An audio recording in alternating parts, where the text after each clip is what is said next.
Halo, selamat datang kembali di channel TM Tutorial. Kalau sebelumnya kita udah membahas tentang cara membuat radio button, selanjutnya kita akan membuat checkbox. Nah, checkbox ini juga merupakan sebuah elemen input. Di setiap checkbox kita bisa memasukkan label masing-masing ke setiap checkbox. Dengan memasukkan input elemen ke dalam label, elemen ini akan otomatis mengasosiasikan atau mengkoneksikan checkbox dengan input yang sudah kita pilih.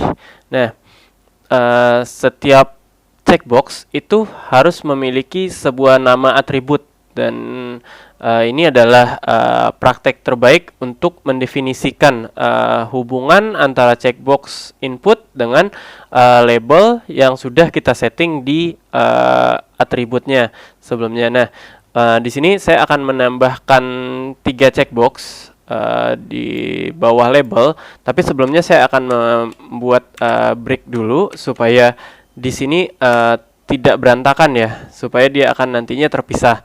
Nah, mungkin saya juga akan memisahkan ini dulu, submit dulu. Nah, kalau kita lihat di sini, ini jadinya rapi ya, tidak bertumpuk. Nah, untuk membuat checkbox sendiri, sama seperti untuk membuat radio button, cuman akan berbeda nantinya di type, karena kita akan menggunakan checkbox, bukan membuat radio button. Nah, di sini saya akan membuat pembukaannya dulu. Saya akan buat label for loving, karena saya akan membuat personality-nya di sini. Loving dengan Oke. Nah, label ini sendiri sama seperti sebelumnya, dia bukan merupakan non self closing tag ya. Jadi kita harus membuat closing tag-nya. Di sini saya akan membuat untuk input ID. Input ID-nya itu saya akan buat sesuai dengan namanya, yaitu loving. Type-nya, lalu kita akan tulis type di sini. Type karena kita membuat checkbox, maka kita akan membuat di sini adalah checkbox. Oke. Nah, kalau kita lihat di sini sudah muncul ya satu checkbox, tapi belum memiliki nama. Nah, di sini saya akan membuat name untuk checkbox ini yaitu personality. Untuk atribut kita samakan semua ya, sampai ke bawahnya nanti personality. Nah, di sini saya tutup dulu. Setelah itu, karena di sini belum ada label sama sekali, baru kita akan mengisi labelnya yaitu loving. Nah, ini kita akan membuat 3 checkbox, 3 contoh checkbox. Di sini saya buat satu lagi. Kita buka dulu label for mungkin saya akan tulis di sini lazy. Kita ulangi seperti langkah yang tadi. Kita tutup. Di sini muncul label. Input ID-nya sama seperti tadi, kita samakan lagi yaitu lazy. Type-nya masih tetap sama.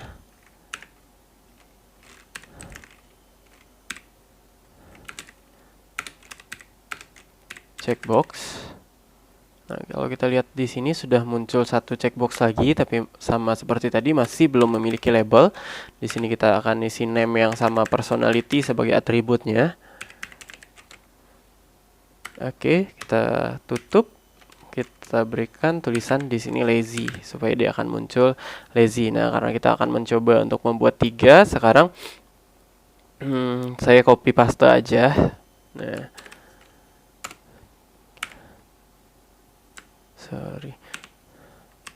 saya copy paste. Di sini saya pastekan. Di sini kita tinggal merubah label for-nya. Saya akan menulis energetic dengan input ID yang sama dengan name-nya.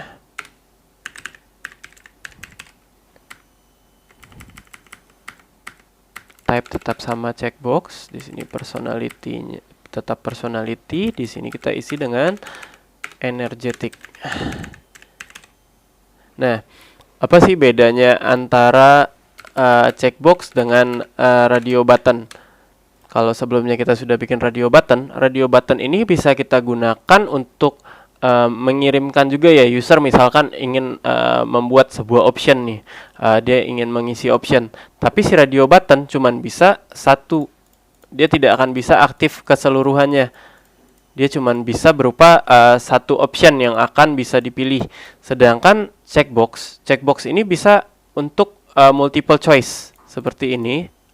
Jadi si user kita bisa memilih apa yang dia inginkan, lebih dari satu pertanyaannya. Nah, di sini kita juga akan mengisi atribut value atau nilai untuk atribut-atribut yang tadi sudah kita buat.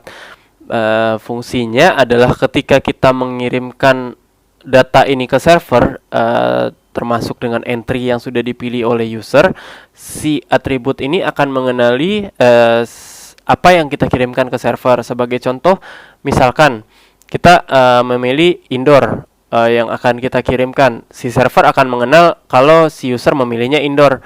Tapi kalau kita seperti ini, kita tidak mengisi value di sini, si server akan bingung. Ini karena name-nya adalah indoor dan outdoor. Jadi ini akan aktif keduanya. Nah, untuk menambahkan value ini sendiri, kita tinggal tambahkan di sini value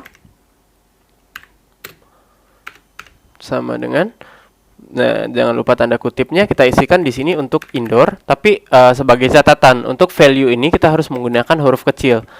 Nah, di sini juga kita lakukan hal yang sama, kita akan tambahkan value-nya supaya nantinya server kita akan mengerti apa yang dipilih oleh user. Di sini kita akan jadikan dia sebagai outdoor. Dan untuk di checkbox-nya sendiri kita juga akan lakukan hal yang sama. Di sini kita akan tambahkan value. Di sini kita isi loving. Di sini juga kita tambahkan value lazy. Sama untuk yang terakhir kita juga isikan value-nya adalah energetic. Sehingga nantinya server tidak akan salah dalam memproses data yang sudah dikirim oleh user kita. Nah, di sini juga kita akan membuat checkbox dan radio button yang secara default sudah tercentang. Untuk cara membuatnya, kita tinggal menambahkan di sini, di akhir sini kita akan menambahkan value check. Oke, check. Nah, kalau kita lihat di sini sudah tercentang secara otomatis, walaupun si user belum memilih salah satunya. Nah, ini juga bisa kita gunakan supaya user tahu kalau ini harus di checklist. Kita bisa asal ya mau ngasih di mana untuk defaultnya. Misalkan kita kasih di sini aja. Kita kasih di sini untuk ceknya. Oke, outdoor yang sudah tercentang. Nah, untuk di checkbox sendiri kita juga akan menambahkan centang mungkin di dua. Yang pertama kita akan menjadikan dia sudah tercentang atau nah, di sini kita tambahkan juga dia sudah tercek atau tercentang. Jadi nantinya si user tinggal memilih mana yang memang betul-betul menjadi pilihan user. Oke, di sini kita juga akan menambahkan untuk memasukkan semua elemen ini atau banyak elemen ini ke dalam satu single div. Div ini sendiri juga kita kenal sebagai division element atau elemen pembagi, yang memiliki fungsi generalnya itu dia merupakan container untuk semua elemen lainnya. Div ini sendiri juga merupakan atau mungkin yang banyak sekali kita akan temukan di HTML. Nah, sama seperti non self closing elemen lainnya, div ini juga membutuhkan closing tag. Nah, sebetulnya kita harus membuat div ini sebelum kita membuat website, atau sebetulnya bukan sebelum membuat website juga ya, tapi mungkin di sebelum satu paragraf, karena saya akan memberikan contohnya di sini. Nah, di sini saya akan memberikan buka div-nya dulu. Nah, di sini kan akan muncul closing tag untuk div, tapi kita akan memindahkannya di bawah sini. Div ini adalah untuk membagi supaya nantinya server akan mengetahui ini divisi apa dan yang lainnya seperti itu. Nah, sebetulnya di sini juga kita membutuhkan doctype. Kita harus mendeklarasikan doctype untuk HTML ini. Nah, doctype itu sendiri bisa kita deklarasikan dengan menggunakan tulisan seperti ini.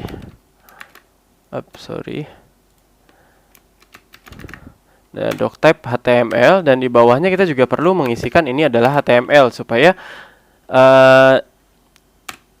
ini dia akan mengenali dokumen yang kita buat ini adalah HTML. Nah, yang ini memang harusnya di awal kita kerjakan. Cuman di sini saya ingin memberitahukan dulu tentang semua elemennya. Nah, setelah itu HTML juga non-closing elemen, kita harus menutupnya di sini. Nah, selain itu di HTML ini sendiri kita juga harus menggunakan atau mengetahui bagian-bagian dari di mana yang headnya, di mana bodinya, di mana footernya dari sebuah HTML dokumen ini. Nah, di sini saya akan mencoba membuat dulu title-nya. Nah, title ini sendiri kalau nanti bisa kita lihat di sini kita masih sesuai dengan dokumen yang kita save. Sekarang kita ingin membuat di navbar kita ini nama aplikasi yang kita buat. Sebagai contoh saya akan mengetikkan di sini cat photo app. Nah, ini akan muncul di sini ya. Nah, ini mungkin untuk headingnya ini sendiri saya akan menjadikan ini H1. Oke. Nah, di sini kita akan memisahkan. Kita akan menjadikan title ini sebagai head atau bagian teratas. Head, tapi kita akan pindahkan closing tag-nya ke bawah.